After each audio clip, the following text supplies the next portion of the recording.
খুবই মজাদার এবং সুস্বাদু আজকের এই রেসিপিটি জাস্ট গরম ভাতের সাথে জমে যাওয়ার মতো।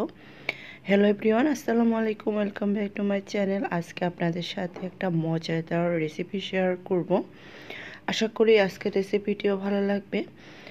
আজকে আপনাদের সাথে আমি রুই মাছ এবং আলু দিয়ে চাল কুমড়ার শাকের একটা মজাদার রেসিপি শেয়ার করব।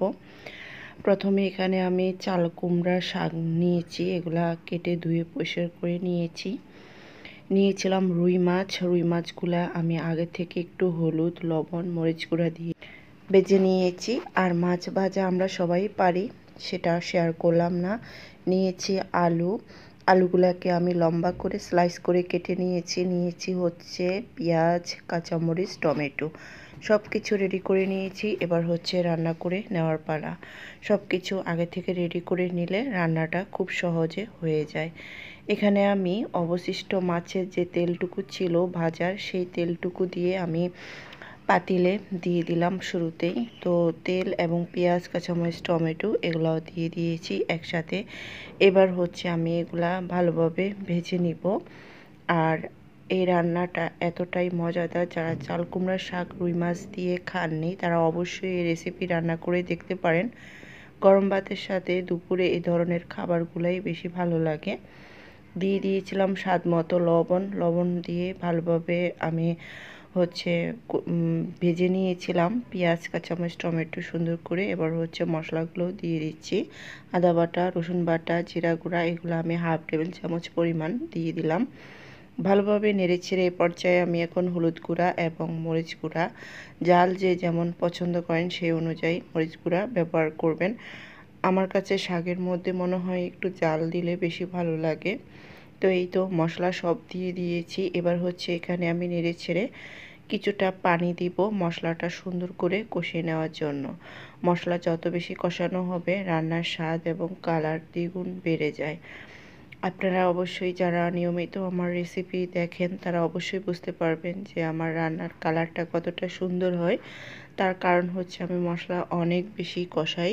তো এই তো এখানে আমি পানি দিয়ে দিয়েছি। এবার আমি ঢাকনা দিয়ে মশলাটা সুন্দর করে কষিয়ে নেব। দেখতেই পাচ্ছেন মশলাটা কষানো হয়ে গেছে। এ পর্যায়ে আমি আলুগুলা দিয়ে দিব। আলুগুলা আমি একটু হালকা সিদ্ধ করে নেব। তার কারণ হচ্ছে মাছটা যেহেতু আগে ভেজে রেখেছিলাম, এই জন্য আমি আগে আলু দিই। এবার আলুটাকে আমি সুন্দর করে কষিয়ে নিয়েছি। দেখতেই পাচ্ছেন কালারটা কত সুন্দর। তো আলু কষানো হয়ে গেছে। এ পর্যায়ে আমি ভেজে রাখা মাছগুলো দিয়েছি। এই ভেজে রাখা মাছ এবং আলু একটু পানি দিয়ে সুন্দর করে কষিয়ে নেব। এখন ঢাকনা দিয়ে দিলাম। ঢাকনা দিয়ে আলু এবং মাছ সুন্দর করে কষানো হয়ে গেছে। এবার ঢাকনাটা তুলে আমি হচ্ছে এ পর্যায়ে কিছুটা পানি দিয়ে দিব। কিছুটা পানি দেওয়ার কারণ হচ্ছে শাক দেওয়ার আগে আমি পানিটা ব্যবহার করব। শাক দেওয়ার পরে আমি কোনো পানি ব্যবহার করব না। কারণ শাক দেওয়ার পরে পানি দিলে আমার কাছে যেটা মনে হয় যে শাকটা স্বাদ নষ্ট হয়ে যায়। তাই আমি সব সময় শাক রান্না করার আগে পানিটা ব্যবহার করি। পানি তো দিয়ে দিলাম। একটা বলক চলে আসার পরে এ পর্যায়ে এখন আমি শাকগুলা দিয়ে দিব। আর এই যে দেখতেই পাচ্ছেন মাছ এবং আলু কষানো হয়ে গেছে। এবার আমি শাকগুলা দিয়ে দিচ্ছি। শাক সবগুলা দেওয়া শেষ। এবার আমি নেড়েচেড়ে একটু ঢাকনা দিয়ে দিব। এবার ঢাকনাটা তুলে আমি শাকটা দেখব যে কি অবস্থা।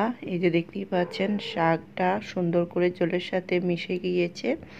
এবার আমি নেড়েচেড়ে চুলার আঁচটা কমিয়ে আমি আবারও ঢাকনা দিয়ে দিব। এটা হতে আর বেশি একটা টাইম লাগবে না, 10 থেকে 15 মিনিটের ভিতরে হয়ে যাবে, যেহেতু আমি আলু এবং মাছটা আগে থেকে সিদ্ধ করে নিয়েছি।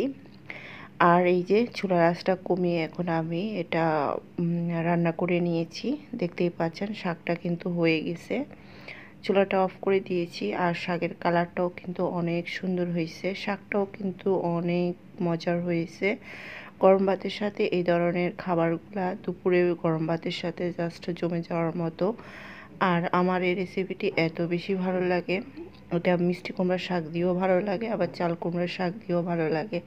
এই যে দেখতেই পাচ্ছেন আমি চুলার থেকে নামিয়ে বাটিতে ঢেলে নিয়েছি। দেখতেই পাচ্ছেন কালারটা কত সুন্দর হয়েছে। আজকের রেসিপিটি এখান পর্যন্তই। সবাই ভালো থাকবেন।